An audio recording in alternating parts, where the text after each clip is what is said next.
This is Sylvia Dean Simon Stanback, and it's Monday, October 19th, 2020, and I'm interviewing Miss Valerie Wanda Dean. We're going to be talking about the Dean family history. We're going to shed light on what it was like being in Greensboro, North Carolina, the East Side, the African American community during the Reconstruction era. So I'm going to let my interviewee introduce herself. Would you please give me your full name and date of birth? My name is Valerie Wanda Dean, and I was born December the 16th, 1947. Okay, and where were you born? I was born in Baltimore, Maryland. Okay, can you tell us a little bit about your parents, your mom and your dad? Yes, my father was born and raised in Greensboro. My mother was born in Baltimore, Maryland. She met him at what is now known as A&T University. And then I guess she coaxed him to come back to Baltimore with her. My father graduated from A&T. And sometime later, he worked on a master's degree at Loyola University here in Baltimore. My mother also graduated from A&T, and she obtained a master's equivalent at Loyola University here in Baltimore. Oh, great. Yeah, Aggie pride. Now, you know I'm an Aggie. Yes. I like that picture. Most people will know about North Carolina A&T State University by the sit-in for, and that's what kind of made the university popular. Now, Valerie's father and my father were brothers, and my father was James Elmer Dean, and my mother was Marjorie Hoover Dean Hagler. And I think we have a photo of my mother and father. I have one sister. If we could, if there's a photo there of my mother and father. I have one sister, Shirley Bernice Dean, and I have one daughter. Her name is Denita Simon Ramirez, and I'm the proud grandmother of 3 and 5 great-grands. Can you tell me where your parents met initially, Valerie? My parents initially met at A&T, what is now known as A&T University in North Carolina. My mother actually was scheduled to go to a school in Virginia, but they did not have campus accommodations. So her guidance counselor suggested another college for her and 3 of her friends, and it was A&T, and that's where she met.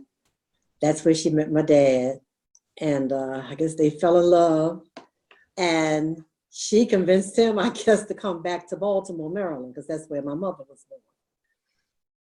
Okay, and I kind of like that picture because it emphasized, most people will know North Carolina A&T State University by the sit-in for. That's what made North Carolina, one of the things that made North Carolina A&T popular was the sit-in movement.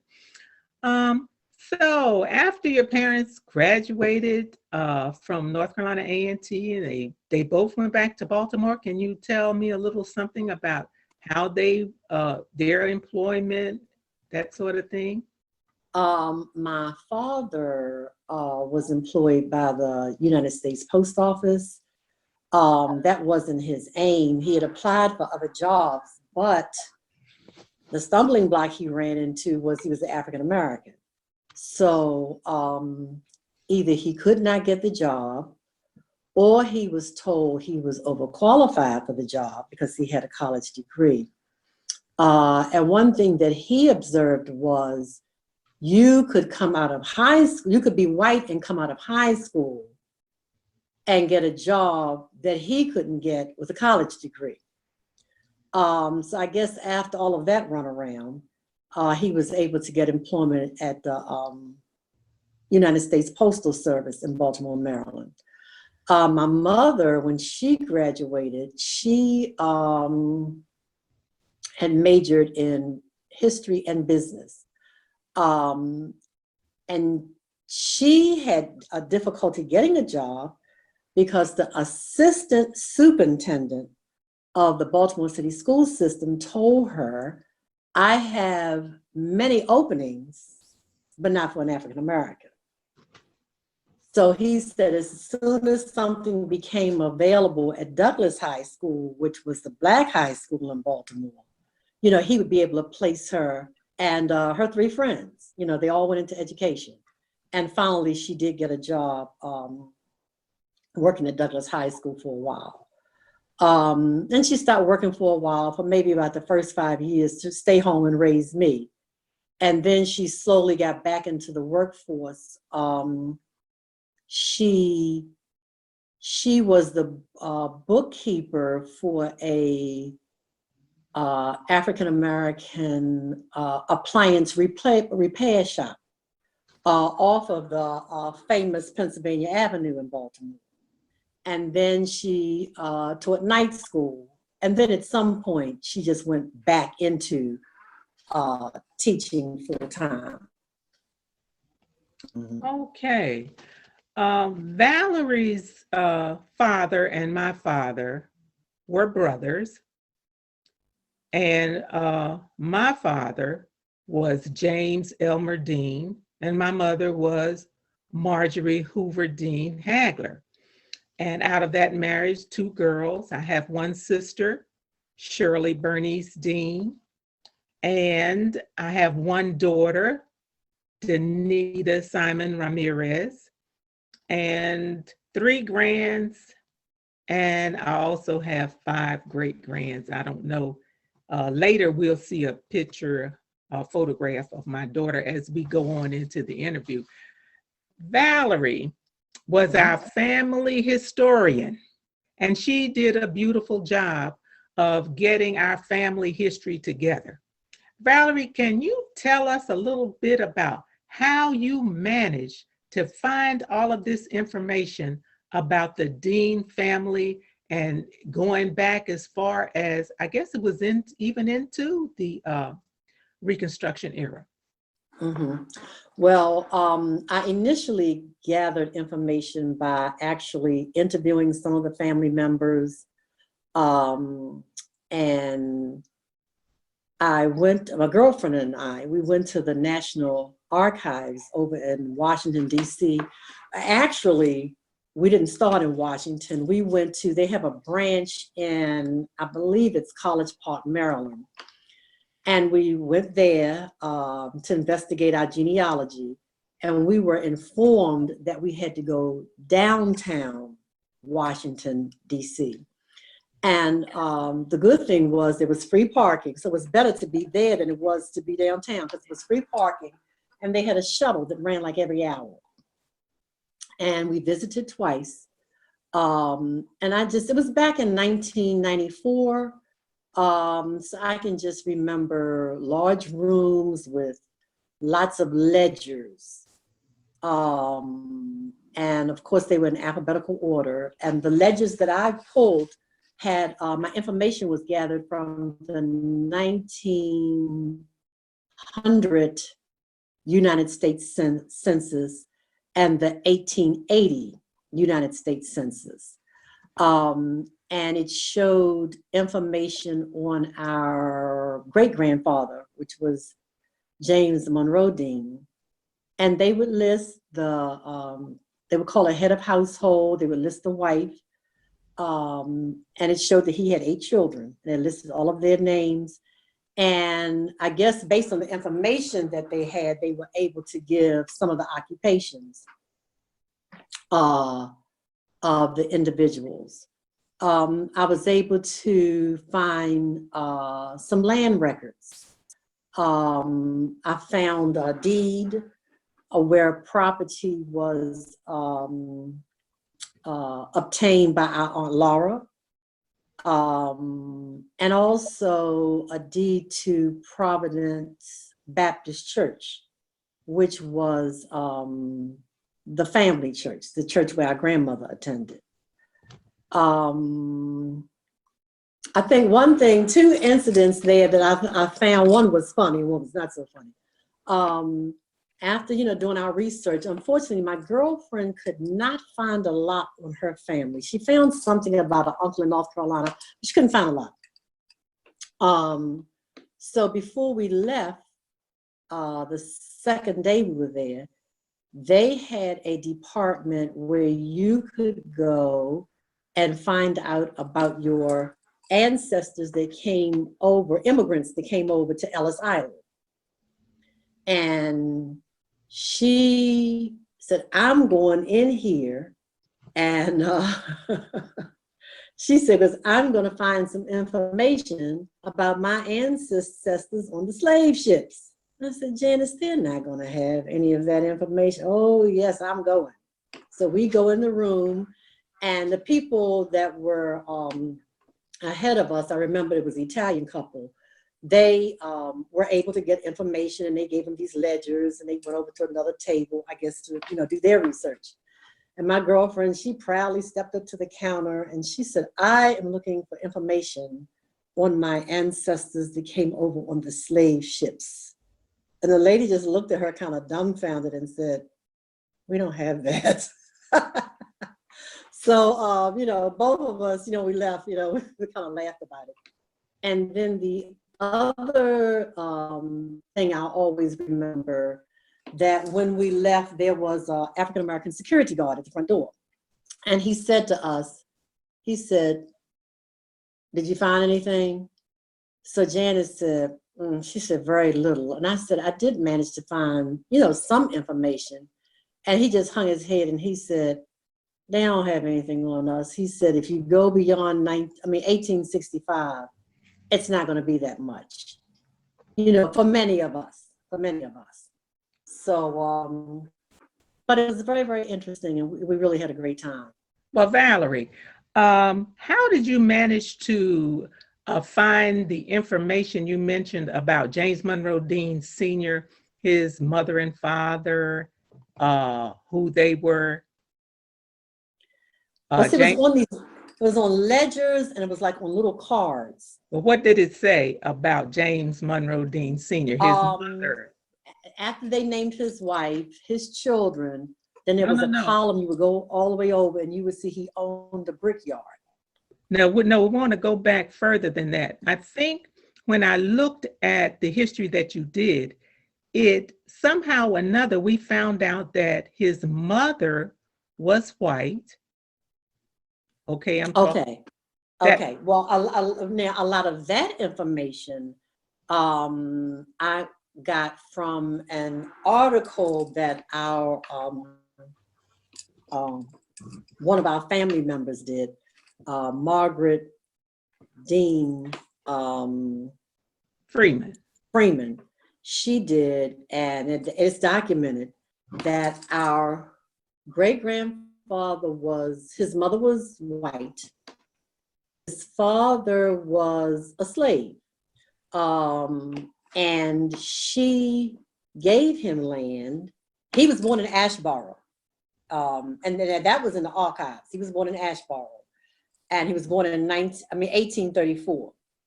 And she gave him land in Greensboro. So that's how he ended up in Greensboro. Okay. Margaret Dean Freeman. Margaret Dean Freeman, I think we may have a picture of her holding a brick. Margaret was also one of our family historians. And I'd like to kind of mention here that she is holding one of the bricks, original bricks from the Dean family brickyard. And Valerie, do you feel free to talk about that brickyard? Yes. his mother gave him the land, and on the land there was a lot of red clay from which you could make bricks.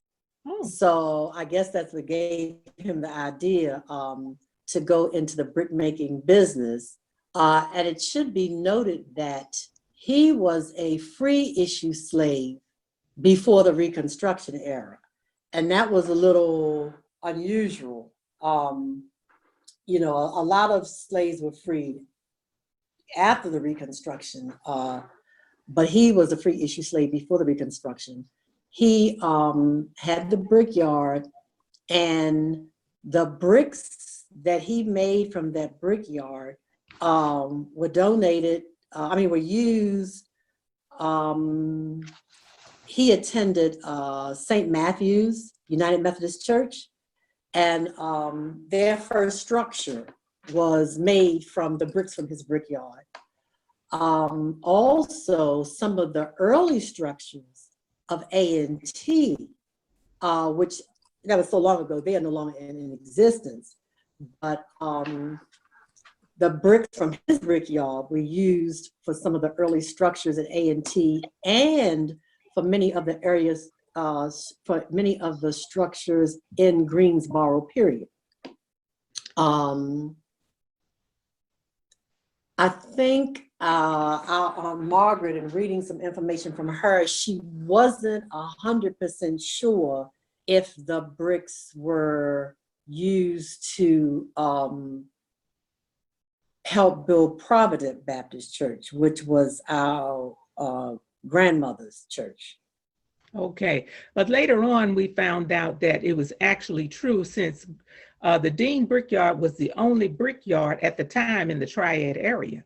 And so all of those brick structures were built using his bricks, including St. Matthew's United Methodist Church, Right. the old church. And that's where Bennett College started. Uh-huh. I know you know about Bennett College. Yes. And his brickyard, it's documented, was on the corner of Dean Street and Baptist Street. And of course, Dean Street was named after him, Dean Street. Yeah. And I'm kind of skipping around here. Quite a few, I noticed from an old Greensboro map that the streets that were named after our great-grandparents, Dean Street and Mitchell Street, all of a sudden these streets just disappeared from the Greensboro history. And, Right. we know that those streets existed because, number one, I lived at 144 Mitchell Street. And I, as a child, used to walk across Market Street to Dean Street. But a lot of the African-American history in the East Greensboro area was destroyed, and not for progress, because at that time, A&T wasn't extended. There weren't being any buildings built. The history was just kind of made obscure. Mm-hmm. I'd like to say too that Margaret Dean Freeman, our cousin, she passed at age 102 in Philadelphia, Pennsylvania. And I really appreciate this opportunity to give homage to our ancestors. It's like a libation to them for all the work that they did. And also another fact about our great-grandfather, James Monroe Dean, he became a city magistrate in the 1800s. Wow. In Greensboro. And I understand that a city magistrate at that time was a very powerful position. Okay. And then later on, what happened to that Dean Brickyard and that land that our great-grandfather owned? Well, he was convinced by some, I guess, other entrepreneurs to go into, some entrepreneurs convinced him to go into business with them. And that was not the best move. That was not in his best interest. And eventually, he just lost the business. And Aunt Margaret talks about the fact that these were white men that were in business that convinced James Monroe Dean Sr. to go into business with them. And she mentioned in her article in the News and Record that although he was a great reader, he was not able to identify con men. Con men. Mm-hmm, and so that's how we lost the Dean family brickyard. Now, do you have anything else you'd like to say about that? Well, yeah, I would like to mention that his wife that he married, Lucinda Mitchell Dean, who one of our aunts was named after, she was born in the same year as he was born, 1834. She had the reverse story. Her father was white, but her mother was a slave. And her father donated land to, her father was Zephaniah Mitchell, and he gave her land and he donated the land to establish Providence Baptist Church. And she became a free issue slave. Okay. And it should also be noted that our grandfather was known as a philanthropist. Okay. And Providence Baptist Church at that time was the largest Baptist church, African-American Baptist church in the state of North Carolina. Yes. Okay. And one thing I will say about Providence Baptist Church in Greensboro, on their anniversary every year, they acknowledge the donation of the land of Zephaniah Mitchell so that Providence Baptist Church was able to be established. They always recognize Zephaniah Mitchell. Now, I couldn't find any information on Zephaniah Mitchell. I know that he was a Caucasian. I searched and still couldn't find any information, but I would just like to say that I appreciate the fact that every year Providence Baptist Church honors the Dean family for, getting Providence Baptist Church. Exactly. Yeah. Now, I understand, I know that we have some firsts in our family, and I would like for you to, if you don't mind, to give us a little bit about our family first. Okay, let's see. I think I'd like to start with our Aunt Laura. She was next to the oldest, Laura Dean Holt Brown. She was the second child. She was the second child of James Monroe Dean Jr. and Pearl Harris Dean. She was born in Greensboro, I think around 1998.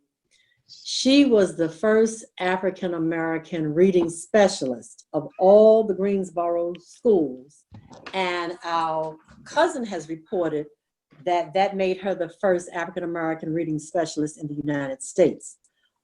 She also served in many other positions in the Greensboro school system. Of course, she started as an elementary school teacher.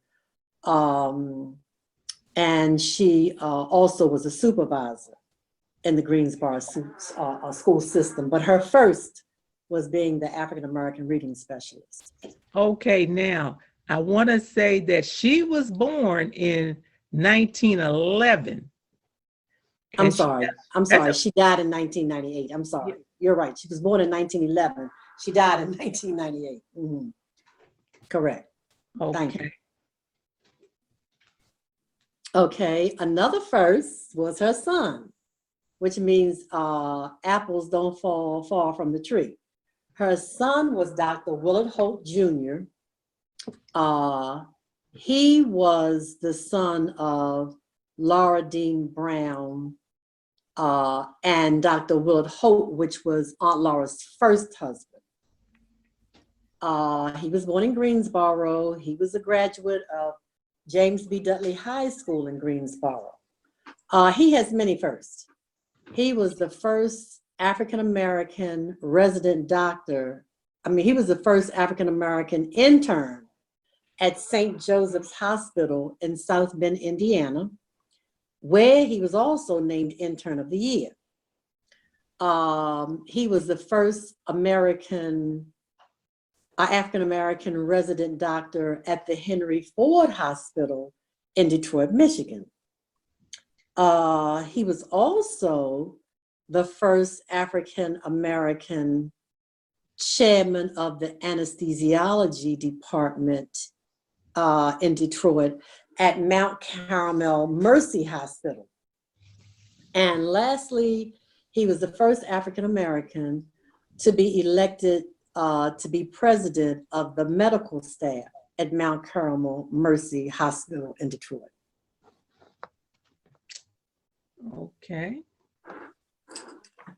You want to talk now about Charles, our favorite uncle, one of our favorite uncles? Uncle CC, he was the favorite uncle. Uncle CC, he attended A&T University. Well, it wasn't university then. He attended A&T College. He graduated from A&T. When he first came out of school, he was actually not able to find employment. But eventually, the person who was the director of the library at A&T became ill. And our uncle was able to get that position. He worked in the library at A&T for 27 years. And 5 of those years, he was actually the director of the library. He also taught at A&T English and the humanities. He was just in love with English and the humanities. And our Uncle CC, he received a master's degree, and he also worked on his PhD, but our family oral history tells us that he did not complete that because he was going out of state when he was working on his PhD, but he wanted to help continue to take care and support his mother. So that's why he returned back to Greensboro. And I understand too, he was the employee with the longest tenure at North Carolina A&T State University. Yes, he was. 50 years of employment. And that's quite, that's quite an accomplishment. That's an accomplishment. On that picture next to him, we have we have 2 Mama Deans in our family. This was Constantine, with Charles Constantine Dean. This was CC's Dean and our grandmother, Pearl Dean, and we called her Mama Dean. And if you look at that picture in the foreground, you're going to see the Dudley building, which is the administration building in North Carolina A&T. And it's just proof that our family home, our second family home, was on A&T's campus. That's 144 Mitchell Street. She's standing in the yard there. Right, because you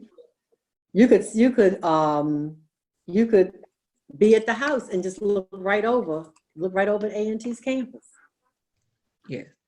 And I didn't get a chance to mention the first Dean family home that was built in the 1800s. It was 1059 East Market Street. Market Street, yes. And that's a good picture and a good history for us to notice, because that is the first family home, and that home was donated by our grandparents to the that land, and everything was donated to build the first African-American YMCA was on that corner of Mitchell and Market Street.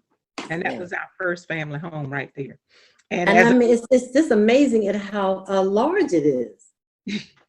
Well, during that time, according to Margaret Dean Freeman, our family was very affluent. And so they were able to have this kind of living quarters. Now, I guess we'd like to talk a little bit, if you don't mind, about, do you mind? Let's go to Leon Dean. Okay. Leon Dean was our family, speaking of first, he was our family's first conscientious objector. And he was a conscientious objector during World War I. And for that, your penalty, you had to serve time in jail. One of our family members, Beck, tells us that when he was sentenced, there were other conscientious objectors there, but him being African American, he got more time than the white objectors at that time. And our grandmother was, actually there in the courtroom. That's where Beck got this, got the story from, that our grandmother was actually there to witness him getting jail time and getting more jail time because he was an African American. Now that again, Beck, what is Beck's full name? Our cousin, Rebecca Warren. Okay, Rebecca Warren. That history. Rebecca Jackson Warren. Okay, because we want to give her honor too, because I believe she was probably one of the first attorneys in our family. But history is very important, especially when it comes to things like Leon Dean being a conscientious objector. And his rationale for being an objector was that when I come home, because of segregation, I'm going to have to sit on the back of a bus and I won't be able to get a job because we're treated so inhumanely as African Americans. So once you understand the atmosphere during that time, you understand why he refused to go into the military. Right. Because I guess in his mind, like, what am I fighting for? Yes. Yeah. Yes. He wasn't fighting for his rights. Yeah. What was he fighting for? Yes. And I think with the last, but not least, Margaret Dean Freeman, her being the first graduate at your school. You want to talk about a little bit about that? Yay, Bennett. Yay, Bennett. And she was the first, one of the first in the graduating class, on the first graduating class of Bennett College. And she also received her doctorate of humane letters from Bennett. And Margaret Dean Freeman also was the first female, African-American female, to be hired at Homeland Tailors in downtown Philadelphia. Fantastic. Well, I think we covered everybody, but I didn't know we didn't. What about Betty Bevel Cash? She was the aunt of Margaret Dean Freeman, and she was the first female graduate of Bennett College for Women in Greensboro. She was the first. Okay. I want to ask this question. What influenced you to go to Bennett College when all of us went to A&T and we were Aggies? My Aunt Laura got in my father's ear because Aunt Laura, graduated from Bennett. Oh, great. Okay. Yeah. Okay. And then Sylvia, we don't want to forget Kenneth Dean. He was the first African-American carpenter hired by the Guilford County school system, and then later by the Greensboro City School System. Great, great. Thank you for that. Now we'll go to my daughter, Denita Yvette Simon Ramirez, talk about her first. You want to do that? Yes, she was the first African-American female to be elected to in Woodbridge, Virginia, to the school board in Prince William County. Okay. So that was quite an accomplishment. Yeah. Now, is there anything else that you can think of that you would like to talk about with reference to the Dean family history? I know that our cousin, Rebecca Jackson Warren, she, as you mentioned earlier, she was the first attorney in our family, because we do have another attorney. And she was, she became a, what you call a hearing examiner for the Board of Licensing and Regulations. She was the first African-American female. And she also was the first African-American female administrative law judge. She obtained her degree. She was an anti-graduate, and after that she attended University of Baltimore here in Baltimore. Well, thank you very much. And all of this came out of East Greensboro, North Carolina, the great Dean family. And I really appreciate all of the information that you've given us. And this is a real libation, which is an African tradition, to our family. What we were supposed to do, we were supposed to always have pictures and photos of our grandparents, finish any of their incompleted works, honor their completed works, and have, like I said, pictures of them everywhere. So today we've really given a great libation to the Dean family, and I want to thank you very much for this interview, Valerie. And thank you so much. This was quite enjoyable. And we, you know, my prayer is that our families keep this up. I think some of the youth today, they don't know the history because it's not really taught in school as it should be. And then if your parents are not, you know, carrying it on, it doesn't go from generation to generation to generation, and then you lose it. It gets watered down. So I'm glad that our family has taken the time to do this, and it is our obligation to make sure that like your children, because I don't have any children, but your children or those that come after us, we keep this history going. We keep this history going. Absolutely. And we do through our family reunion. Once again, thank you. And that concludes our interview for today. Thank you.